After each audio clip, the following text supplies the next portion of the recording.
add a socket. Let's rename it to sword. And what we're gonna do here, add the preview asset, so we can see how the sword will look at it.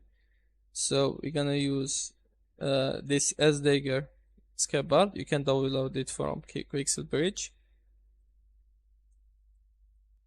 So let's resize it. First we're gonna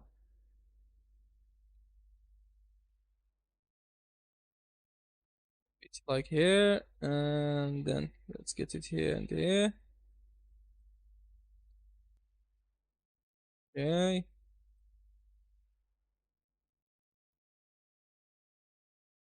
And finally we get it from here.